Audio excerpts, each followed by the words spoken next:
Hello everyone, welcome to Abakashi Debjani. আমি দেবযানী। আর আজকে এমনি একটা ছোট্ট ভিডিও তোমাদের সাথে শেয়ার করছি।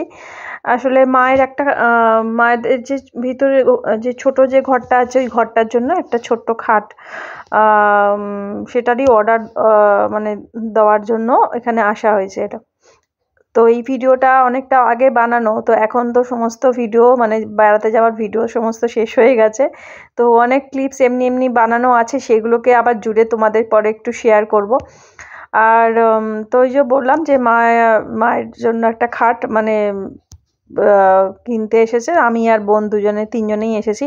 প্রথমে অন্য একটা দোকানে গিয়েছিলাম, তো সেখানে তারা বললো সন্ধ্যে 6টার দিকে আসতে। আমাদের হাতে অত সময় নেই, তাই জন্য চলে গেছি গড়িয়ার দিকে। তো নাহলে তার আগে গিয়েছিলাম ওই নেতাজি নগর ওই দিকটাতে।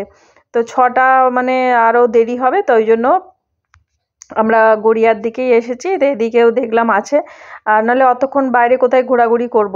তো আর বাড়িতেও অনেক কাজকর্ম রয়েছে বেড়াতে যাওয়ার আগে যা যা হয়।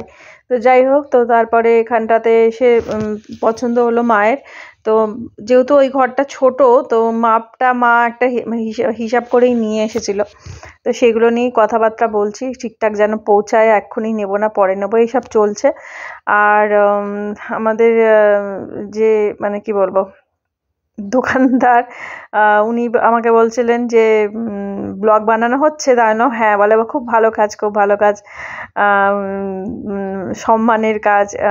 মানে এখন সবাই ব্লগিং করে, এটা খুব ভালো জিনিস, সেসব নিয়ে বলছিল। আর এত গাড়ি ঘোড়ার আওয়াজ, মানে কথাই শোনা যাচ্ছে না।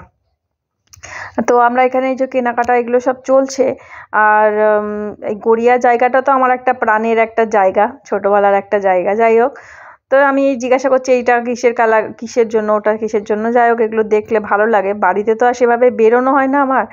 আর আমার হাজব্যান্ড গিয়েই এগুলো সব কেনাকাটা করে, যা যা টুকটাক যা দরকার পড়ে। আর আমরা এই দোকানে ছিলাম, তো সব কিছু ফাইনাল হয়ে গেল এখানে। আর তখনই ওদিকে হইচই শুরু হয়ে গেল। একটা গাড়ি অ্যাক্সিডেন্ট হয়েছে, মানে ওটা মানে 80 মনে হচ্ছে নাম্বার, ও যেটা গড়িয়া ওদিকটা থেকে মহামাতলা থেকে ছাড়ে বাসটা। ওটা এসে না একটা দোকানের পুরো একদম মানে রেস্টুরেন্ট, ওটা দোকান বলতে বিল্ডিং আছে, তার মধ্যে ঢুকে গেছে পুরো বাসটা।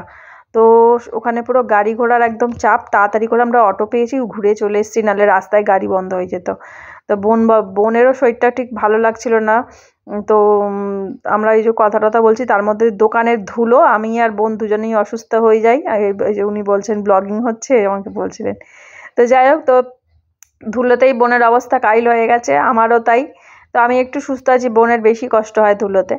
তো তারপরে যখনই ওই গাড়ির গন্ডগোলটা হচ্ছিল, মানে ওই অ্যাক্সিডেন্টটা হয়েছে, তাড়াতাড়ি করে বোন মানে বুদ্ধি খাটিয়ে বলে যে তাড়াতাড়ি করে যেই অটোগুলো মানে উষার দিয়ে গড়িয়ার দিকে আসছিল, সেই সেরকম একটা অটোতে, মানে এখানেই অটোটা মানে মানে কি বলবো, অটো স্ট্যান্ড। তো বোন বললো চট করে উঠে পড়, নাহলে রাস্তায় এখন বন্ধ হয়ে যাবে গাড়ি। তো যাই হোক, তো উনি বলছেন ওই যে ব্লগিং হচ্ছে। আমি বললাম হ্যাঁ। তো যাই হোক, তারপর ঝট করে গাড়িতে উঠে তারপরে আবার বোনের বাড়ির উদ্দেশ্যে রওনা দিয়েছি। তো পরে তোমাদের সাথে শেয়ার করব। মা যে খাটটা কিনেছে, ওটা পরে আমাকে ক্লিপস পাঠিয়েছিল, যে মাকে বলেছিলাম বিছানা টিছানা পেতে নিয়ে আমাকে ভিডিও পাঠাবে। তা বলেছিল ঠিক আছে, তো মা ভিডিও করেছে। তো তোমাদের সাথে একটুখানি শেয়ার করব। ভালো হয়েছে ওই ঘরে খাটটা হয়ে, বিশেষ করে শীতকালে। এমনিতে তো বোনেরও সেভাবে যাওয়া হয় না, আমার তো যাওয়াই হয় না মায়ের ওখানে পুজোর সময়, বা খুব যদি থাকি গিয়ে তাহলেই, নাহলে থাকা হয় না। আর শীতকালে না মানে বোন ওরা গেলেও অনেক সময় কি হয়, হয়তো ওপর নিচে বিছানা করতে হয়। ওই ঘরটাতে একটা বিছানা থাকলে দুজন অন্তত শোয়া যাবে। তো ওই জন্যই ওই ঘরে একটা খাট মতো পেতে নেওয়া হলো। আর বসে একটু গল্প টল্প, মা আর বাবা থাকে দুজনে, একটু গল্প টল্প করে, চা টা খায়। এই জন্য ওই ঘরে একটা মানে খাট নেওয়া হয়েছে। না হলে নিচেই বিছানা করতে হয়, বড় ঘরের নিচে বিছানা করলেই হয়ে যায়। তো ওই ঘরে থাকলে শীতের সময় আর অসুবিধা হবে না। আর বাবারও কি হয়, মানে বাবা একদম পা মুড়ে, মানে যদি মেঝেতেও বসে উঠতে পারবে না, এরকম বাবার অবস্থা। তো মায়ের পায়ে ব্যথা আছে, হাতে ব্যথা আছে, কিন্তু মা ওরকম অনেকবার ওঠানামা, মানে বসা ওঠা জিনিসটা না একদিকে ভালো। এই যেমন আমার এখন প্রবলেম হচ্ছে, আগে গাছপালা নিয়ে থাকতাম, খুব ভালো থাকতাম, গাছপালা থেকে একটু সরে আসতে আমারও এখনও সমস্যা কিছুটা হচ্ছে। তা ওই জন্য নতুন করে আবার চাইছি একটু গাছপালা নিয়ে থাকতে। গাছের পেছনে যে খাটনিটা হয় ওতে কিন্তু শরীরটা অনেকটা ভালো থাকে, পা মুড়ে কাজ হয়। কারণ আমি টুলে বসে পা মুড়ে কাজ করি, তারপরে যেন ডান পাটাতে হাঁটুতে যেন একটু টান মতো ধরে। তো বয়স বাড়ছে, ক্যালসিয়ামের জন্যও হতে পারে, সেটাও হতে পারে। দেখো সন্ধ্যা নেমে গেছে।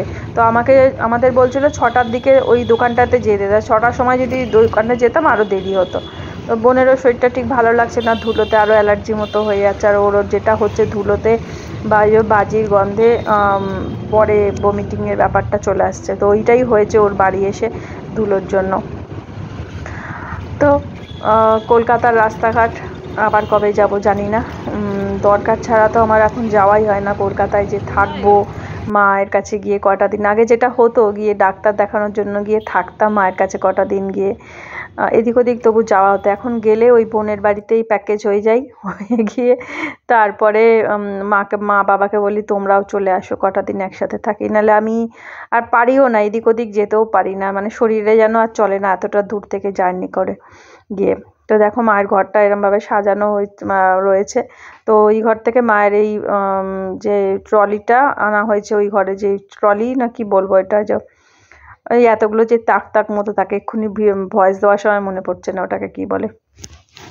তো যা স্টোরেজটা এখানে রাখা হয়েছে। আর এই যে এদিকে খাটটা, তো আমি ভাবছিলাম খাটটা লাগালে ফ্রিজটা খোলা যাবে। তো মা ঠিকঠাকই মাপ নিয়ে গিয়েছিল, তো ফ্রিজটা খোলা যাচ্ছে। তো দুজন শীতকালে ভালো মতো শোয়া যাবে, আর গরমের সময় একজন, ওই আমার বোনপো এসেই হয়তো এই ঘরে থাকবে যখন আসবো। তাই মনে হচ্ছে কবে মায়ের ওখানে যাব সবাই মিলে, আর এরকম দুটো ঘরে বসে শুয়ে, নাহলে না খুব অসুবিধা হয়।